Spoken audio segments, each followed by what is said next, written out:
اعوذ باللہ من الشیطان الرجیم بسم اللہ الرحمن الرحیم۔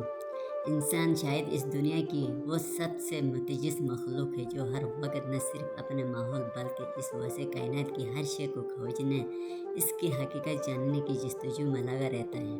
یہی کھوج اس سے آج چاند، ستاروں اور کروڑوں نوری سالوں کے فاصلے پر واقع کہکشاؤں تک لے گئی ہے۔ جو سوال ہمیشہ سے اس کے دماغ میں کلبلاتے رہتے ہیں، ان میں اول کائنات کے ان سربستہ رازوں کا حصول ہے جن میں سے کچھ سے پردہ اٹھایا جا چکا ہے اور بہت سو کی کھوج ابھی باقی ہے۔ ہزاروں سال سے جاری سائنس تحقیق، سوال و جواب اور دریافتوں کا سلسلہ اپنی جگہ ہے، مگر آج سے تقریباً 400 سال پہلے یورپ میں جو سائنسی انقلاب برپا ہوا ہے، اس کی وجہ سے ہزاروں سال پرانے نظریے اور مفروضے غلط قرار پائے۔ وقت کے بیتے دہاڑے کے ساتھ فزکس میں نت نئے اصول واضح کیے گئے اور ایسے آلات وجود میں آئے جن سے کائنات کی اصلیت اور ابتدا کو کافی حد تک سمجھنے میں مدد ملی ہے۔ انسان آج بھی نت نئے طریقوں سے اس کوشش میں ہے کہ کائنات کی ایک جامع اور واضح تصویر عیاں ہو جائے۔ بگ بینگ کا نام تو آپ نے سنا ہوگا اور ہو سکتا ہے اس حوالے سے تھوڑا بہت پڑھا اور سنا بھی ہوگا۔ چلیں آج میں آپ کے سامنے اس کی واضح تصویر کھینچنے دیتا ہوں۔ بگ بینگ انگریزی زبان کا لفظ ہے جس کے معنی بڑے دھماکے کے ہیں۔ بگ بینگ دراصل وہ دھماکہ ہے جس سے ہماری یہ کائنات وجود میں آئی ہے۔ اس نظریے کے مطابق کائنات کے وجود میں آنے سے پہلے تمام مادہ ایک سوئی کے ہزارے حصے کے برابر نہایت خفیف جگہ۔ اگر مادے میں بہت زیادہ توانائی ہو، دنیا کے کسی بھی ذریعے سے حاصل کردہ توانائی سے زیادہ، تو کشش شکل یعنی گریویٹی چیزوں کو اپنی جانب کھینچنے کے بجائے ایک دوسرے سے دور دھکیلنے والی قوت بن جاتی ہے۔ چنانچہ سائنس کے مطابق یہی بگ بینگ کا وہ نقطہ آغاز تھا جب تمام مادہ ایک دھماکے جیسی صورتحال کے بعد انتہائی تیزی سے ایک دوسرے سے دور ہونے لگا اور خلا میں پھیل گیا۔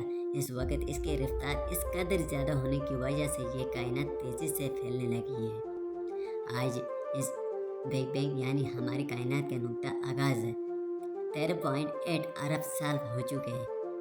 آپ میں سے اکثر لوگ یہ سوچیں گے کہ بھلا کائنات کی عمر کوئی کیسے بتا سکتا ہے؟ تو اس کا جواب ہمیں ہبل خلائی دوربین نے دیا ہے۔ اس دوربین کی مدد سے لی گئی تصاویر میں ہمیں جو سب سے پرانی کہکشاں ملتی ہے وہ زمین سے 13.4 ارب نوری سال دور واقع ہے۔ نوری سال دراصل وقت کا پیمانہ نہیں ہے بلکہ فاصلے کا پیمانہ ہے، اور ایک نوری سال کا فاصلہ تقریباً 10 خرب کلومیٹر کے برابر ہے۔ یہ فاصلہ روشنی ایک سال میں طے کرتی ہے۔ اب آپ خود اندازہ لگا سکتے ہیں کہ جہاں ایک نوری سال 10 خرب کلومیٹر برابر ہے تو 13.8 ارب نوری سال کتنے کلومیٹر کے برابر ہوں گے۔ اگر ہم پیمائش کر سکیں گے کہ کسی دور دراز ستارے یا کہکشاں سے روشنی ہم تک آنے میں کتنے سال لگے، تو ہم اس طرح قدیم سے قدیم تر کہکشاؤں کا پتہ لگا سکتے ہیں۔ اب تک ہم نے جس قدیم ترین کہکشاں کا مشاہدہ کیا ہے وہ چونکہ 13.4 ارب نوری سال کے فاصلے پر واقع ہیں، اس لیے ہم کہہ سکتے ہیں کہ کائنات کی عمر اس کے آس پاس ہی بنتی ہے۔ چلیے کائنات کے وجود میں آنے کے بعد کے حالات پر واپس آتے ہیں۔ 13.8 ارب سال پرانے نہ یہ سورج تھا، نہ یہ ستارے، نہ یہ کہکشاں، نہ یہ نظارے، بلکہ صرف دھماکے کے نتیجے میں پیدا ہونے والے بڑے بڑے ہائیڈروجن گیس کے بادل تھے۔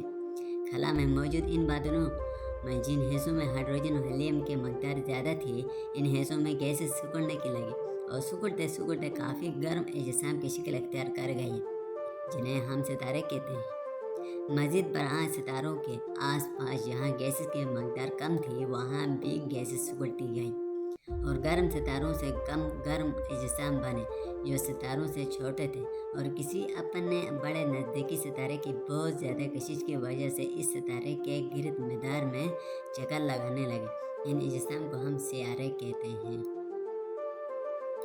کئی ستارے آپس کی کشش کی وجہ سے جرمٹ کی شکل اختیار کر گئے اور اس طرح کہکشاں وجود میں آئے۔